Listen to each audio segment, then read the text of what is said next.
Well, good morning, everybody. Welcome to Hungaroring. And I would say it's a beautiful day, but I'm afraid to say it's not. The rain is tumbling down once again, a mixed conditions.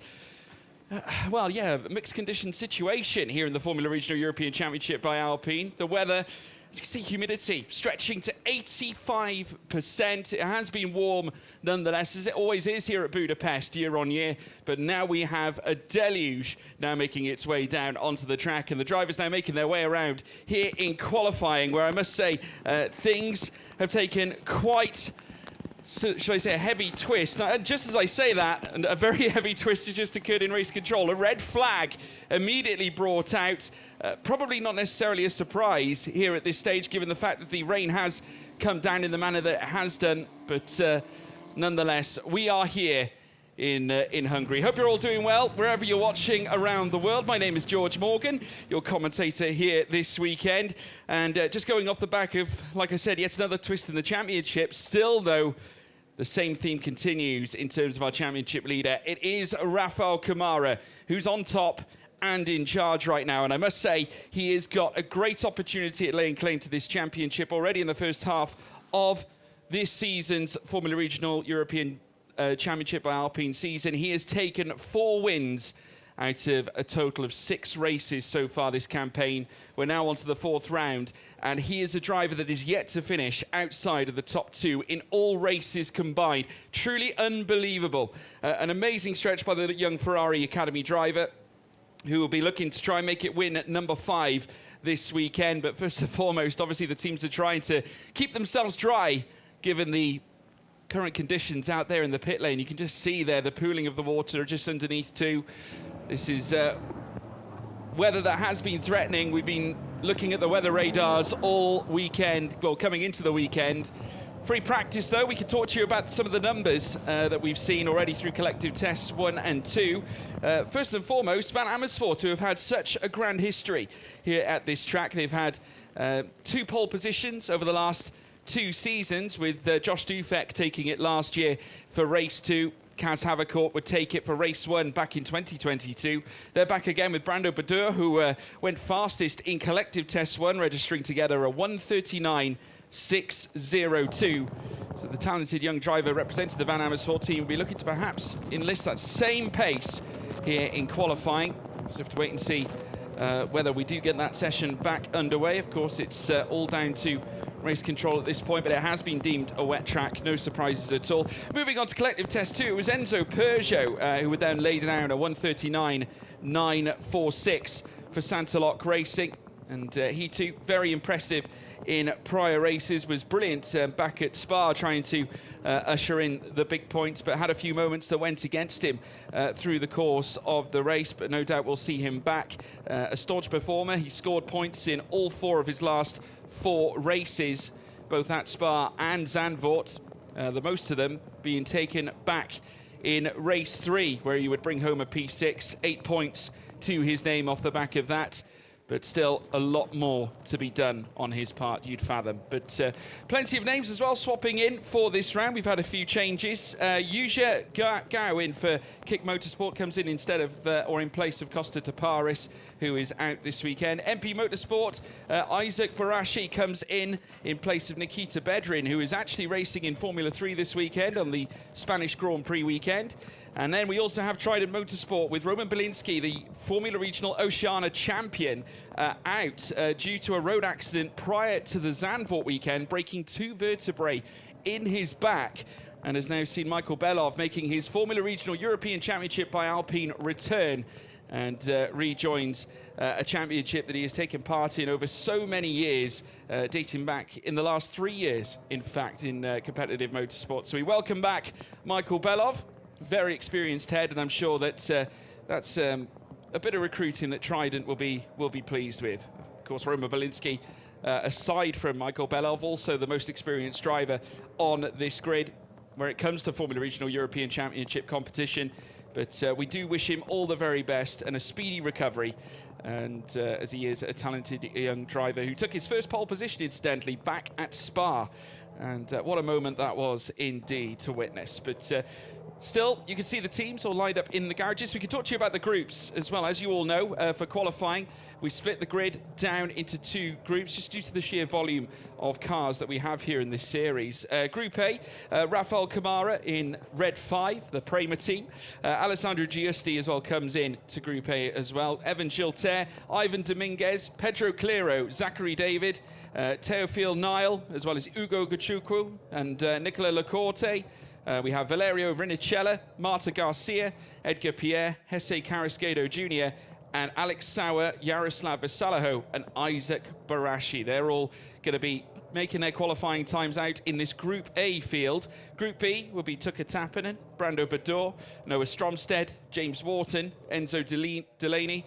And we then have Enzo Peugeot, Matteo De Parlo, Nikhil Bora, Kanato Lay, Giovanni Maschio, Ruiki Liu, Roman Andriolo, Nandavud Birambakti, Lena Bula, Michael Belov, and Yuja Gao as well. Just runs off the numbers, runs off the field. But in terms of how the system works here, where it comes to qualifying and how the grid is formulated through the course of the race, Group A will go out first here in today's qualifying. And they will enlist their times, followed up by Group B. The fastest driver overall in Group A and Group B will be on pole position, and the rest of their group will form in behind them on the same side of the grid, depending on where the pole sitter sits on the grid. Then, of course, when we head to Sunday, we have another qualifying session in the morning. On that occasion, it'll be Group B that heads out first, and then Group A will head out afterwards, which basically allows the drivers to have what we would understand to be optimal track conditions right through the course of the weekend. So it makes it fair across the board, gives both groups equal chance and a warmer track at this point. But obviously, given the fact that we do have wet weather, it tends to negate that factor just a little bit. But in terms of the championship in itself, of course, we speak a little bit about the drivers. We can also talk a little bit about the teams. Prema, off the back of the truly sensational season that Rafael Camara has had, the brilliant Brazilian has put himself on top with 136 points in the Drivers' Championship. His points allocation going towards Prema. They, as a team, have produced 167 points with them currently sitting at the top of the championship. But what I will say about this Prema team is that this track very much doesn't necessarily go their way. Over the last couple of seasons, they have not yet taken a victory. It has actually gone the way of Van Amersfoort with Kaz Havercourt back in 2022. And our Race GP have been dominant three races in a row. Hadrien David winning race 2 back in 2022. Martini Estension going back-to-back back in 2023. The first time we've seen that, in fact, in this championship at this circuit. And he was someone who had really brought his best up against great drivers such as Andrea Kimi Antonelli, who is in the process in many's eyes, or certainly it's believed, that the rumours circulate in the paddock, and obviously it's been stretched given the fact that they've lowered the age now as to drivers receiving a seat in Formula One. Many discussions around this young man, Andrea Kimi Antonelli, getting a Mercedes seat for next season. Martini Estension was also very much one of his major competitors in last season's Formula Regional European Championship by Alpine season. And he, of course, since impressing in Formula 3 as well. And we do wish him all the best too, because such a remarkable talent. But nonetheless, was brilliant last season. Like I said, 2 wins back at Hungaroring in both Race 1 and Race 2 for our Race GP. And they line up once again with another list of extraordinary talents once again. And hopefully chasing further success. Enzo Delaney and Zachary David, Tuka Tappinen. Of course, Tuka Tappinen, always one to watch, just given the very nature of who he is as a driver. He's a Formula Regional Middle Eastern champion from this year as well. And also competed in F4 UAE in 2023, Italian F4, Euro 4, you name it, he's done it. And obviously, if you want to win, hire a Finn. And that's exactly what our Race GP have done. But still, not a lot of activity down in the paddock. The rain still continuing to tumble downwards. Got quite a string of rookies in this group at this point too. We've got 7 in total making up Group A in this one. We've got Alex Sauer, Nico Lacorte, Pedro Clero, Edgar Pierre, and Valerio Rinicella, Ivan Dominguez, and Evan Gilter, who started off his season quite strongly. And still currently leads the rookie standings, but took an overall win back at Hungaroring in race 2. Is yet to strike the same form. We haven't yet seen him rise to another podium since that. Of course, it's been quite a challenge for him. His best result since was a P5 back at Zandvoort last time out. But I'm sure it won't be long before he receives yet further major results. Such a talented young driver. He did score 8 points back at the second race at Spa-Francorchamps. But I'm sure there's more to come from Evan Gilter. We've seen French F4 talents be so successful here in the past. Alessandro Giusti, who famously took a sensational victory back at Paul Ricard. And we've yet again more French F4 champions continue to barrel inwards, with them all being housed at this stage at ART, with Evan Gilter being that man, with Alessandro Giusti alongside him in the same team. So a formidable pairing nonetheless, but we'll see how they get on. Of course, Evan Gilter, the 2023 French F4 champion, and Alessandro Giusti, the 2022 French F4 champion. But another driver we could talk about as well is Romano Andriolo, who took our first Resilience Award back at Hockenheimring. And for those of you who don't know, the Resilience Award is something for the drivers to obtain off the back of achieving the most overtakes through a race. And Marta Garcia is actually the recipient for that very award after her performance last time at Zandvoort. So she'll be awarded that here this weekend. A massive congratulations to her. She has been such a talent and spearheaded alongside with the likes of Dorian Pin. In terms of the women's movement, along with Lena Bühler as well. We've had so many talented young female drivers come through, including the likes of Maya Berg from last season, who we actually bumped into during our Paddock Live show at Spa-Francorchamps. And it was wonderful to see her back. Of course, she's been competing in the F1 Academy, very much like we have seen from Marta Garcia in the past. She was crowned F1 Academy champion last year. She is the reigning champion.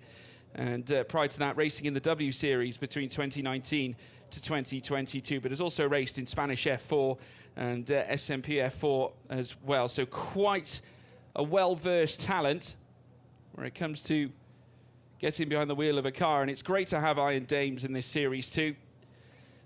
And we wish them all the very best. And you never know, Hungaroring can produce its own level of surprises. It does seem like the rain has somewhat petered off slightly. Hopefully we will see some action out on track. Still no movement still, though, from race control. We will, of course, keep you updated, folks. Still deemed a wet track, as you can obviously see, but the red flag's still out.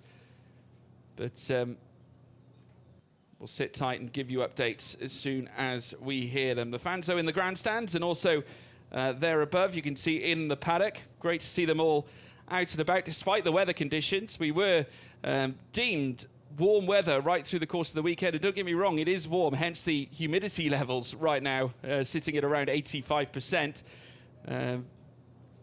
But the rain at the very last minute deciding to make an appearance. But I'm sure it won't impact our weekend too much, shall we say. I'm sure the drivers will differ with that statement. But yeah, looking back at the results from the past, of course, tracks such as this, certainly here at Budapest, the length in itself, 4.381 kilometers, 2.722 miles. One of the more technical tracks on the circuit, not as much elevation as you might see at Zandvoort in places, but you do have these moments where you make your way from Sector 1 into Sector 2, especially coming out of Turn 3 through Turn 4, heading up through towards Turn 5, which can be challenging for some of the drivers. And I know I was speaking to some of the engineers in the paddock.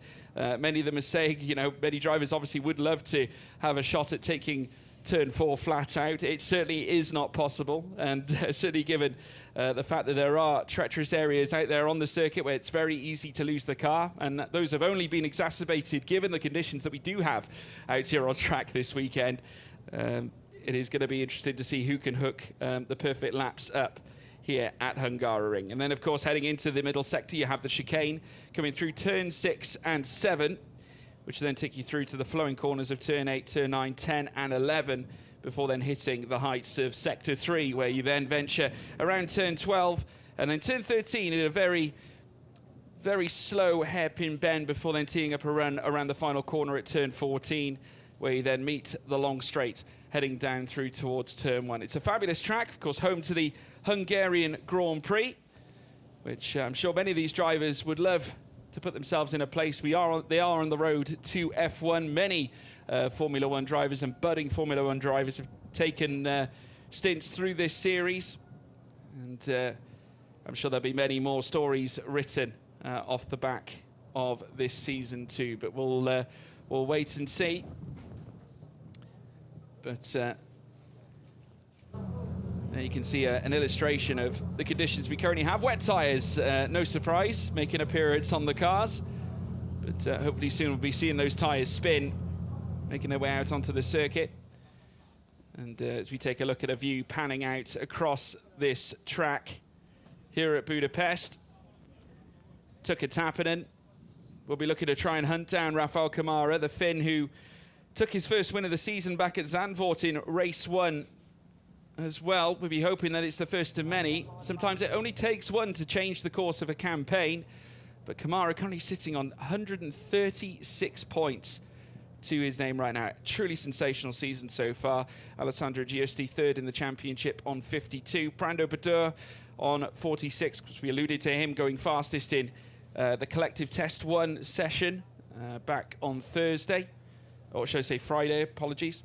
And then, of course, further down, Evan Gilter, the highest rookie in the rookie standings. He too also looking to score big this weekend to try and bounce back after the recent form that hasn't necessarily followed suit from what we saw at Hungaroring. And then Noah Stromsted, who he himself held in high regard at RPM, was brilliant back at Spa-Francorchamps, very nearly unseating Kamara for that race win, coming through the final corners at the bus stop chicane. It was a grandstand finish, and a credit to Noah Stromsted, who is such a staunch competitor, racing in Danish F4, was a runner-up in that championship too, and no stranger to big successes in single-seater action. You never know, we could see something from him this weekend. Ivan Dominguez, also someone to watch. The rookies themselves have been absolutely fantastic this season. James Wharton, who is still waiting to really get going, has only scored on 2 occasions through this campaign. The opening weekend back at Hockenheim, he took 15 points in our first race, but it just seems bad luck has hampered him through the course of this season. Of course, he had an incident back at Spa as well. And we all saw what the conditions were like at Zandvoort. The conditions at Spa weren't ideal either. It has been a story of mixed conditions right through the course of the campaign. So very challenging for these drivers to deal with. And definitely if you have a little bit of extra experience or added experience under your belt, it does go a long way where it comes to driving these single-seater cars. But many of them proving themselves very adept at dealing with these various circumstances. But further down, Pedro Clero, also one to watch. Enzo Dellini. Of course, we've got quite a few junior drivers here taking part in this championship, and Enzo Dellini is one of them, a Red Bull junior, alongside Rafael Kamara, who's a Ferrari junior. And Ugo Gachuco, of course, who is another young driver we can talk about. The McLaren junior, who you may have probably expected a little bit more from him, certainly given his caliber and what he's capable of achieving. In the past has done very, very well. He is a Euro 4 champion from 2023, but has also competed in F4 UAE and Italian F4, has combated against the likes of Andrea Kimi Antonelli, and then he also competed in British F4 and ADAC F4 as well. So a very busy young man, has raced in various championships, but be looking to try and kickstart his season as soon as possible. Obviously, it hasn't necessarily gone the way he probably would have foreseen, but part of a great Prema team who have done well in this championship year in, year out. In terms of team championships, they hold the most. There's only one season where they've gone without, and that was in 2021, where RAce GP would go on to take the team's championship crown. And prior to that, they've also housed great drivers at Prema, such as Frederick Vesti, who is a reserve driver at Mercedes in the Formula 1 world. Then you have Gianluca Petakov, who took the title back in 2020. And then Dino Beganovic, who is also on the road to Formula 1, was absolutely sensational back in 2022 in taking the Formula Regional European Championship by Alpine Drivers' Championship.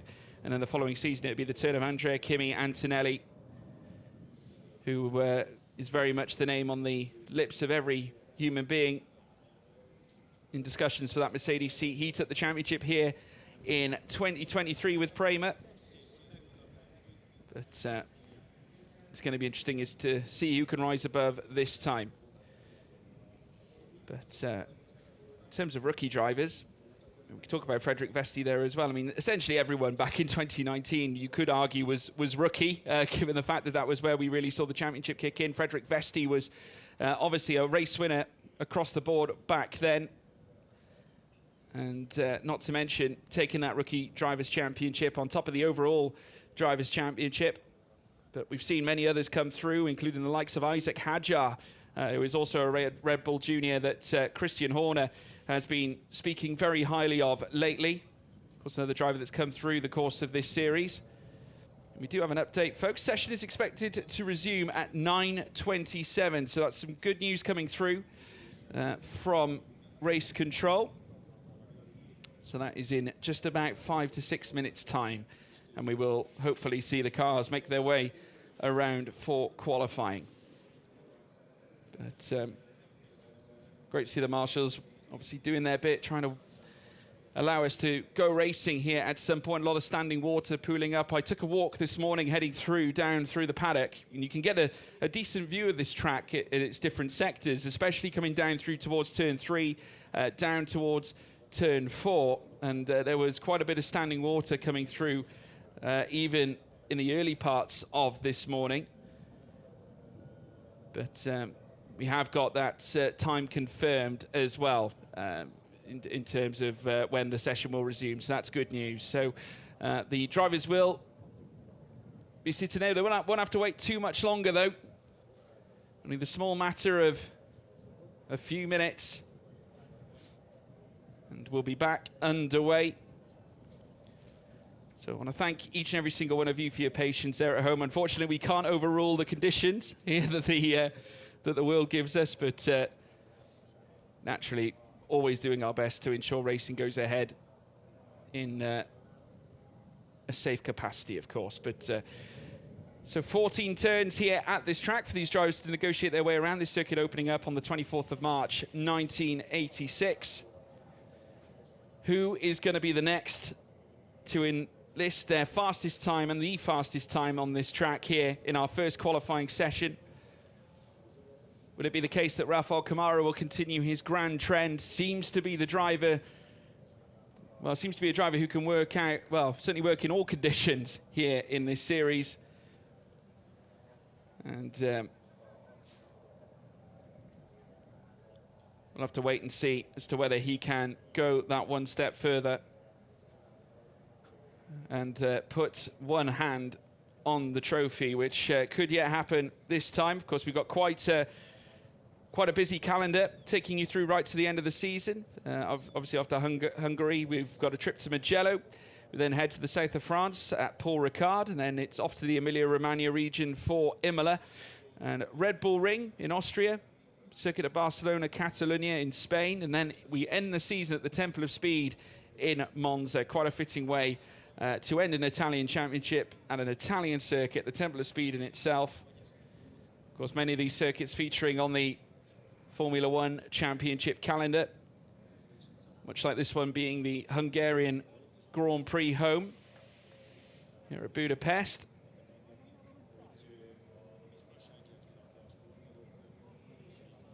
The time ticking down. Obviously, the drivers will be getting a few final words as well from their teams before they head out. Obviously, it's going to be essential for them to manage the tyre wear. There have been reports through the course as we've had dry conditions in free practice and things of that nature of tyre rubber being burnt and drivers having to manage it effectively. It's going to be a very different case here this time. They're going to have to make sure they can get the temperatures up given the wet weather conditions, but obviously you'd fathom the natural heat in the air and the humidity will go a long way to aiding that as well. But it's a battle. It takes a decent driver to measure those conditions and employ the right methodology in getting the rubber up to the right level before then sending it on a flying lap. But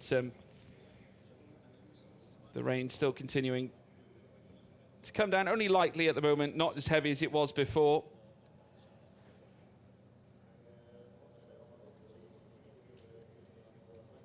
Two minutes before they will be heading out. But yeah, looking back at the prior races of the season, Noah Stromstead, can he come back as well and take the fight to Rafael Camara? Who knows? This might well be a track that suits him. We take a look back at previous results at Spa, and he was tremendous in both race 1 and race 2. Zandvoort, he had a fantastic 12-point finish in that second race, finishing 4th just outside the podium places. There's quite a few looking to try and break into that zone, however. The battle for second in the championship is very tight at this stage. Tuka Tappinen, Alessandro Giusti, Brando Badour. Of course, you look back at Van Amersfoort and the drivers they've had historically, and we speak about Kaz Havercourt and the brilliance that he has brought to them in the past. But, of course, this time they've got new faces coming in to the team, and it can be quite difficult, certainly when you're used to a certain driver for so long, to then adapt to another face. But they have made, certainly, they've made quick fashion and done sensational work in bringing Pedro Clero and Ivan Dominguez, Brando Badour up to speed, as now the cars will venture their way out of the pit lane. 30 minutes and 20 to go here in this session. Here in Group A, you saw Ugo Ugochukwu leading them out onto the track. You can see the spray still being kicked up here. Certainly, I can't imagine the times will be comparable to what we saw in free practice. Of course, we saw the fastest times being around the 1:39.602s. That was the one that Brando Badour laid down in collective test 1. Just look at that, coming through turn 3. There was actually the point in the circuit I actually walked past, heading through the paddock over the course of this morning, and you just see how much that standing water has been flicked up in the air. Obviously, that does impair visibility. I mentioned these were the conditions the drivers had to deal with back at Zandvoort. A couple of them getting it slightly wrong back then too. And we did have some of the rain making an appearance back at Spa alike. So it's been 3 weekends running where they've had to deal with this, but they'll be quite adept to it. There was a Prema that was just getting a little bit sideways coming out of the chicane. So you can just see the wheels just spinning on the rear, and we just caught as well I think it was a G4 Racing car just getting the rear out just a little bit. Again, it's all about getting those temperatures up. Pedro Clero, who we just saw in shot, making his way in through the latter sector as they all head through out of turn 11 through towards turn 12 through this long semi-straight. This bridges you between sector 2 and sector 3, and then a trip into turn 13 and then around turn 14 as they now look to wind up for their first flying lap. There is Ugo Ugochukwu just trying to find spots on the track that'll be more proficient for his tyres, going very deep to the inside and then immediately heading outwards to try and get full access of the corner. There's Rafael Camara, your championship leader, in behind him, like a McLaren and Ferrari Academy driver, or drivers in tandem here at Hungaroring. I mean, Ugo Ugochukwu would love it if this was the case when we go racing later on. In terms of the times that are coming through, of course, we've got some purple laps on show. Alessandro Giusti setting the, or should I say, Ugo Ugochukwu laying down a purple first sector, 41.925. Of course, they will, you'd fathom, improve as they get more time around the track. Ultimately trying to find the limit, given the conditions. And you'd imagine that Rafael Camara also trying to give himself a little bit of space in front, just to give him that extra little bit of visibility so he can maximize what he can around every apex. But you can just see the pools of water, and especially here as well as Ugo Ugochukwu heads through the next left as they work their way through out of sector 2 through turns 9 and 10. And then down the long straight out of turn 11 through towards turn 12.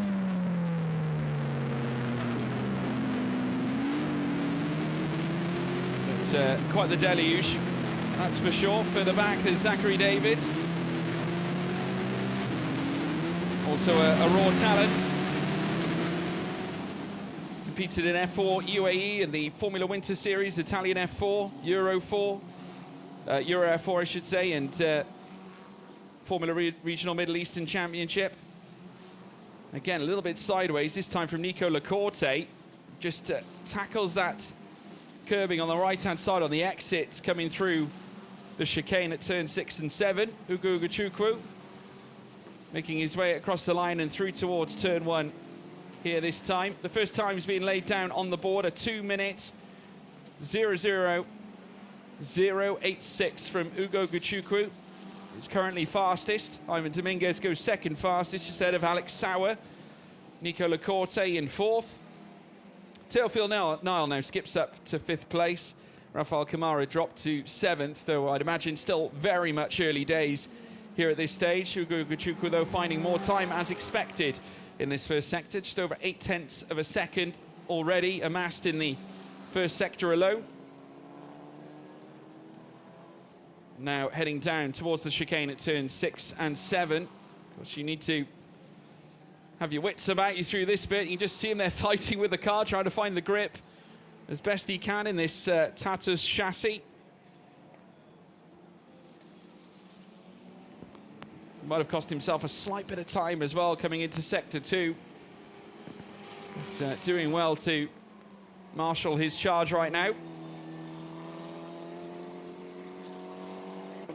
As I said, came up against a very strong lineup of cars back in Italian F4 when he was competing there. He would have met the likes of Rafael Kamara alike. It was quite the batch of rookie drivers coming through that season, and now they do battle here in Formula Regional certainly Formula Regional European Championship by Alpine, heading through the final corner now. Let's see what Ugo Gachukwu's time's going to be. He's already showed he's got purple in the first 2 sectors, just under 4 tenths in the first sector, just over 7.5 tenths in sector 2. Another improvement in the 3rd sector, so that places him in 158 territory. That's 158.114. Rafael Kamara jumps back up to 2nd fastest after enlisting a purple 3rd sector. Alessandro Giusti has just set a purple 1st sector now on his new flying lap. Evan Gilter up to 3rd fastest, with Pedro Clero 4th fastest alike. But Alessandro Giusti, a 41.007 in sector 1, is beyond a 10th quicker than Ugo Gachukwu in the 1st sector. So Alessandro Giusti, the French F4 champion from 2022, coming back again. A little bit off in the 2nd sector, but still a personal improvement. The question is, though, can he hook up sector 3 and put his name at the top of the timing sheets? Obviously, it's going to be very tricky for these guys in Group A, because should the rain dissipate, then conditions by default will be very much improved for Group B, as Giusti now heads up towards the line. The Williams junior driver goes 2nd fastest, just ahead of Evan Gilter. So it's the 2 French F4 drivers together. The champion, the reigning champion from last season, Evan Gilter in 3rd, and Giusti, the 2022 champion, in P2. Kamara now dropped to 4th. As we now take a look at the RPM of Edgar Pierre. He comes back in this weekend for a team that is on the up and certainly growing. RPM have done a great job since joining the championship, growing into this series all the time, very much like I'd imagine Edgar Pierre will be doing right now. Still yet to score his first points in this season, but I'm sure they won't be far away should he be able to hook these up. Competed in French F4 alike in 2 occasions back-to-back in 2022 and 2023, but also in the Formula Regional Middle Eastern Championship this year. Still no one able, though, to unhook Ugo Gachukwu, but Evan Gilter might. Already purple now in the 1st sector. This time it goes to him. Nearly 2 tenths quicker coming through sector 1. Pedro Clero 5th fastest, ahead of Zachary David, and then Nico Lacorte down in 7th place.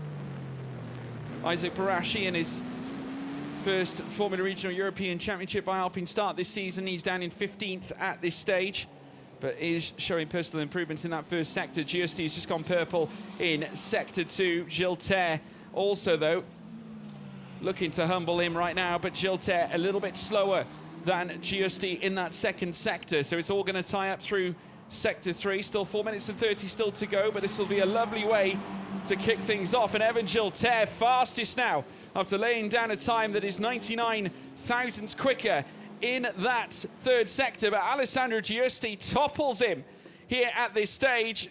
Just see there on the limit, coming through out of turn 11 through towards turn 12. But Alessandro Giusti now goes to the top of the timing screens here as we now resume live action here at turn 3. And the Williams Junior sits at the top of the tree. There's his teammate Evan Gilter, who we're currently seeing in second place. But so far, it's a dream for ART right now, who whilst they haven't taken wins here at this circuit in the past, or even pole positions, they have had fastest laps go their way. Gabriele Mini taking it for them back in 2022 in race 2. Evan Gilter going purple in this first sector again. Just over a tenth quicker, even so. The track continuing to improve at this stage, which I'm sure for Group B is going to give them all kinds of confidence. Let's take a look at this moment. Oh, wow. The MP Motorsport driver Valerio Rinicella heading off into the gravel. He keeps the car going. Don't think he gets stuck there. He still keeps the car in motion, which is the best thing to do. Last thing you want is for it to be beached at this stage. But yeah, it could have been far worse than what it was. A good recovery from Valerio Rinicella to keep the car in motion. Now back out onto the track, I'm sure. There's Ivan Dominguez for Van Amersfoort Racing coming through the final corner. He'll make his way up towards the line. A Light 2 looking to increase his position from 14th in the timing screen. Went 1 thousandths faster, Alessandro Giusti, in that first sector. As you know, comes across the line. There is our current provisional pole sitter. Very wide coming through turn 1. Like I said, many of the drivers looking for the optimal spots out on track. Certainly it won't necessarily just be the racing line or the standard line that they would usually take. Certainly where conditions like this are concerned. You can just see taking a very wide line coming out of turn 3 through towards turn 4. But let's see what this does for his sector times as it rumbles onwards. The timer ticking downwards now. We're into the final minute and a half. And Alessandro Giusti losing time in the first sector. It wasn't necessarily a fast run at all, but might be teeing up one final run the next lap around. Zachary David, incidentally, fastest, and there's a car off now. Isaac Barashi just losing it, coming through the chicane. Sideways, making his way through out of turn 7. The car's having to dodge him as well, and that's going to hamper a few that are looking to go out on laps. And Zachary David just missed that, of course, going fastest in this session now. So it's Zachary David on provisional pole as it stands. He has usurped Alessandro Giusti after going purple in that third sector with a 32.589, but also went and enlisted personal improvements in the first and second sector, and he's done it again here on this new lap that he's undertaken. There's Ugo Gachuku in the background. Let's see how he gets on with Isaac Barashi now making his way back out onto the circuit. Ugo Gachuku just taking evasive action just in case anyway. But not ideal at all for Barashi, who may get one more chance should he beat the timer to the line, but I'm afraid to say I don't think that's going to be the case. Many of the cars now ushering in their final laps and just getting the rear stepping out, coming through out of the chicane at turn 6 and 7. And the checkered flag has come down on qualifying. Another car running wide. Heading through the hairpin bend. Goodness me, very close to the Tech Pro barrier. There for Ivan Dominguez. He wasn't the only one either. We had other spins throughout the course of the session. I think that one actually belongs to Nico Lacorte, who went sideways. Coming through as well, yes it was, and also took a trip off into the gravel trap in his own right alike. So it hasn't been easy for a few drivers out there. I did say the conditions wouldn't be necessarily ideal. Now the checkered flag has come out. Zachary David might be on top here at this stage, but I do want to say Evan Gilter has gone purple in Sector 1. He's done a 40.794, which is actually around 1.5 tenths faster than Zachary David in the first sector, and he's just enlisted a personal improvement in Sector 2 as well. So Gilter, who's yet to cross the timing line for the final time, could yet snatch provisional pole here in the the final moments here in qualifying. Let's wait and see. There's a car going out sideways there. That's the 27 RPM car belonging to Edgar Pierre, just making its way back into its grid bay, but all eyes on Evan Gilter. I'm keeping my eyes on the timing screen as he makes his way up towards the line. As I said, purple in the first sector. He's gone second fastest just behind Zachary David, so not enough for pole. And his teammate Alessandro Giusti pips him for second, as well as more cars cross the line. So it's Zachary David on provisional pole in Group A.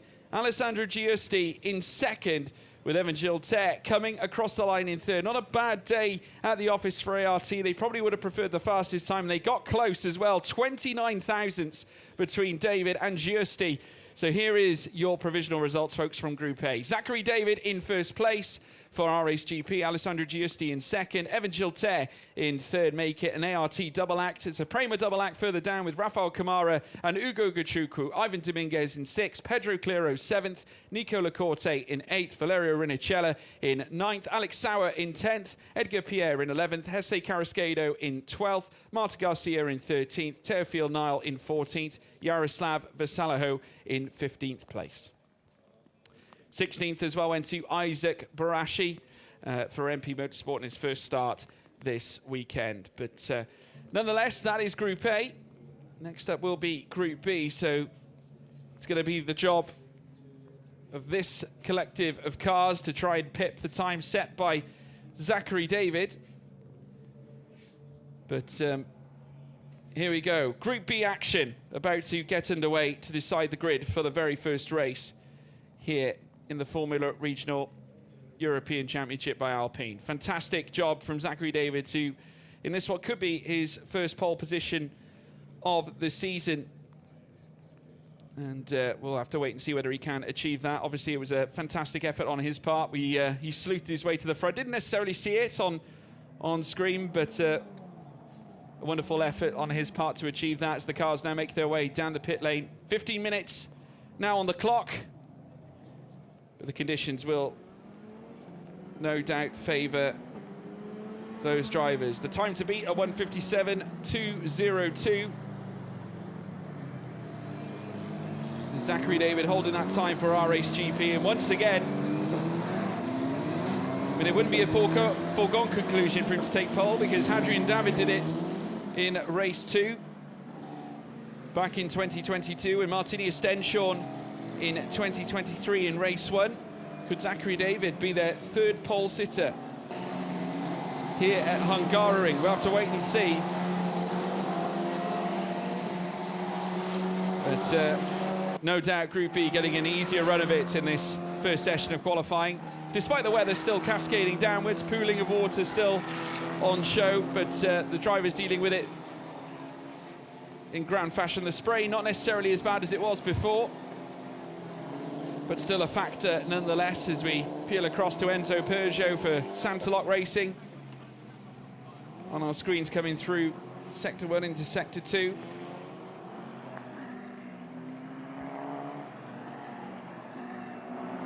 Another vibrant talent for Santalok, who have really grown into this series. And have taken some good points through the course of the campaign as well, including scoring 18 points back at Spa in race 3. typically a second place finish. And they're very well represented here with Matteo De Carlo also in this lineup for Group B's qualifying session. Got the return of Giovanni Maschio here as well, who also debuted in this championship last season. He features in this group. Noah Stromstead alike, so quite the lineup of drivers here for RPM in this session. Oh, another car going off as well. Now that's the 43 belonging to Yuja Gao. So it's been a tough day for the new drivers coming in this weekend. We saw Isaac Barashi in our previous group losing his car, coming through into the gravel, I believe on the escape, heading out to the chicane through towards, or it might have been heading out of Sector 2 in towards Sector 3, and it looks like his fellow debutant counterpart also going off slightly as well out on track as the cars continue to fight for position. This one erupting between two Santaloc drivers themselves.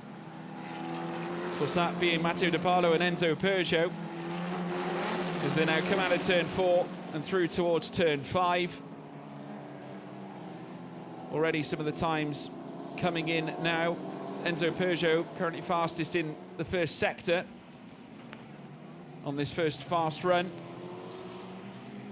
But it will take time, as you just saw there as well. Noah Stromstead having to cut the second half of that chicane. Just needs to get the rubber heated up into the tyres, find the grip. As we take a look at Giovanni Maschio, just getting a little bit tied up, heading through turn 4, and extending off track. Because track limits will be a factor here at Hungaroring, especially at that point on circuit. Can't afford to go too wide.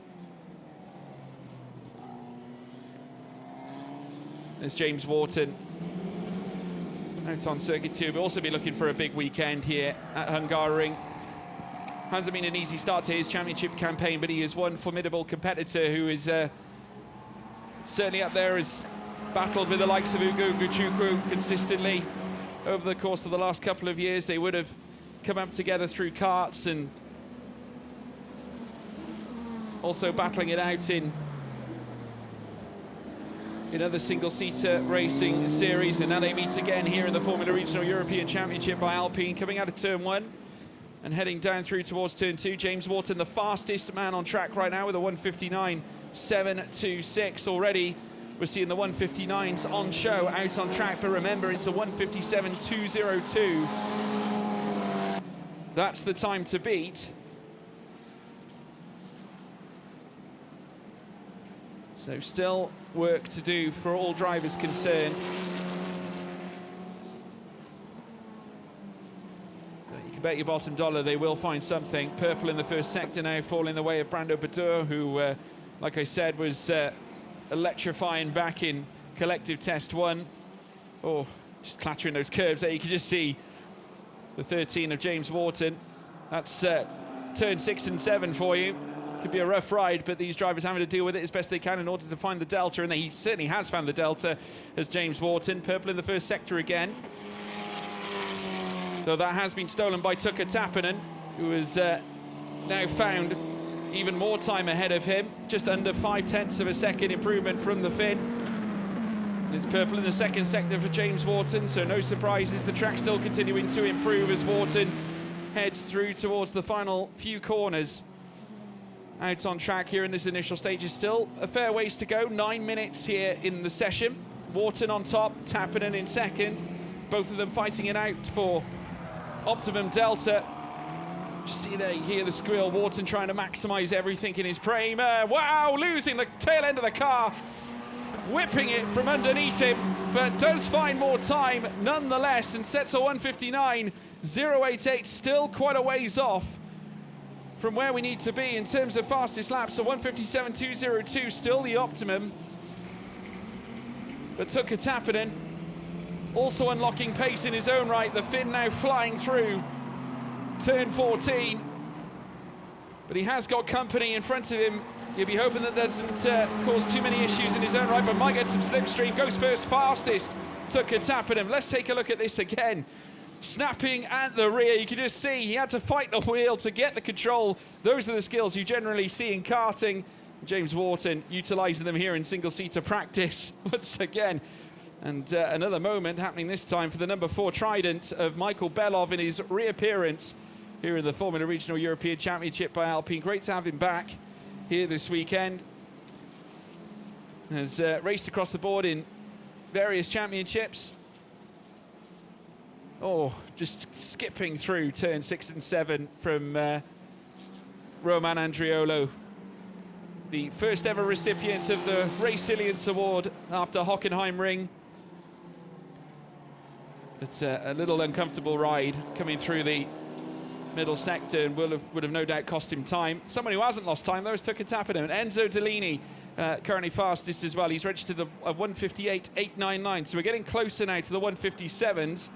And you never know, we could be taking a trip into the 1:57s sooner rather than later, because Tucker Tapinen has managed to knock off nearly 4.5 tenths, and Brando Bador has knocked off a whole second in Sector 2. So we are getting to crunch time now. This could be the moment where we could yet see Zachary David's provisional pole time stripped away. Giovanni Maschio running wide as well at that portion of track, but across the line for James Wharton. Goes back to the top of the timing screen, but I'm sure there will be more looking to take it back. Brando Bador now goes fastest after going over 9.5 tenths quicker out of the final sector.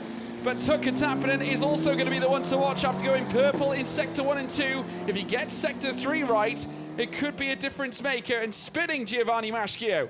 Wow, and he wasn't alone either. The Red Bull Junior Enzo Dellini also getting it slightly wrong. Tucker Tapinen going first fastest with a 1:57.184, a sensational time that will place him on provisional pole ahead of Zach David. Fantastic job from the Finn, who is just under half a second faster than Brando Bador on our timing screen right now. But it's not over yet. Noah Stromstead has just gone fastest in Sector 1, but it's being dealt between a series of drivers, because Enzo Peugeot has just taken it here at this point. So Enzo Peugeot, currently 9th fastest, just registered a 40.9 in Sector 1. He's actually the only driver operating inside the 40s as opposed to the 41. So there's a great opportunity here for him. In fact, Tucker Tapinen has just joined him in that fight too. So it's Tapinen who goes quicker as the Finn now heads through this next left-hander. Peeling through turns 10 and turns 11. He's then got a semi-straight after that. Still more improvements being found. Brando Bador also going purple in the second sector, so add his name to the list as well. Just over 2 tenths quicker. Tucker Tapinen finding more, though. He has gone even faster. In comes James Wharton across the line. Goes third fastest ahead of Ruiki Liu, who is down in fourth. Matteo De Palo in 5th. Kanato Lay in 6th. We then have Tucker Tapinen, who is still at the head of the standings. There is Brando Bador. Enzo Peugeot goes third fastest, just in behind Brando Bador at this stage. Tapinen looking to increase the deficit between he and Brando Bador. Purple in the first 2 sectors and looking to dig deep for more. He's just within. It's just within 3 tenths between Ps1 and Ps2 right now, but that gap could be extended should Tapinen tap in to his very best here towards the closing stages of qualifying. We still have over 4 minutes. He lost time in that final sector, so no improvement for Tapinen in that last lap. But take a look at this. Oh wow, just spinning the rear. That'll explain where he lost the time. Perhaps pushing just a little bit too hard coming through into the final sector. Hence why he wasn't able to add to that series of purple laps. The rain's starting to come down pretty hard once again, but still purple on offer for Enzo Peugeot, who has just managed to find something in that first sector, a 40.9 in the first sector. He's currently the fastest rookie in this Group B session. A 1:57.8 has brought him to the P3 dance. Brando Bador also finding improvements in the first set. But just look at the rain coming down, folks. This is certainly a lot harder than it was. Well, certainly just as hard as it was when we came into the start of the show, the top of the show. Still the drivers making their way around, searching for extra delta, but at this point, it looks like things have got ever so slightly tricky. Tuukka Tappinen. What a performance on his part to manage these conditions, the progressing situation, the changeable conditions that we have had through the course of this qualifying session alone. And yes, I think definitely the rain starting to hamper those laps towards the very end now. No drivers improving whatsoever here at the tail end of this qualifying session.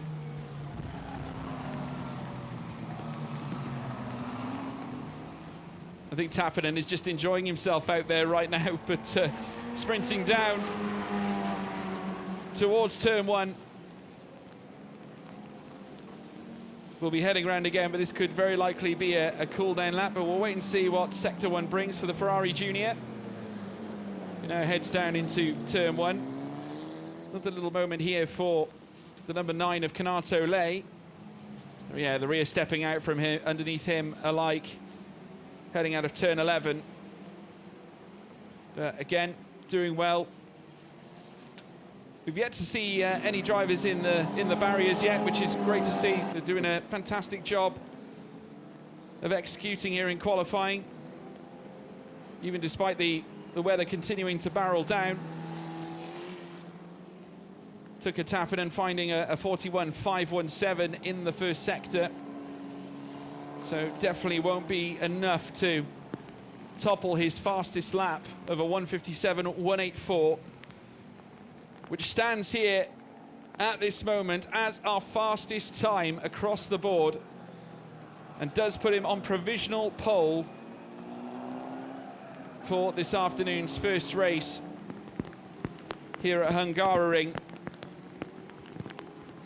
A talented young driver who is currently sitting second in the championship standings.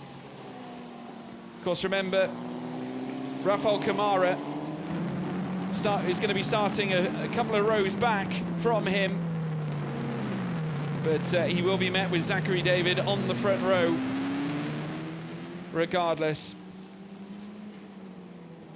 But I'm looking out my commentary box window, and indeed the water is absolutely trailing down. We've got the grandstand just overhanging just over the top of the commentary box, and the rain is cascading out from over the top and spilling outwards. The actual home straight very, very wet. As we're counting down the seconds here at this stage, Enzo Dellini coming into the pits. He knows his day is done. 8 seconds now on the clock. And the checkered flag will be brought out. And it will be Tuukka Tappinen on provisional pole position. The Ferrari Junior doing enough. And RSGP will be absolutely thrilled with that result. As I said, it looks like the form players have come home to roost once again. Both RSGP drivers fastest in both groups here in qualifying, with Zachary David being fastest in Group A, Tuukka Tappinen fastest in Group B, which means they will share the front row of the grid and look to follow in the footsteps of the likes of Martinius Stenshorn and Hadrian David in being race winners for RSGP here at Hungaroring. When we look back at the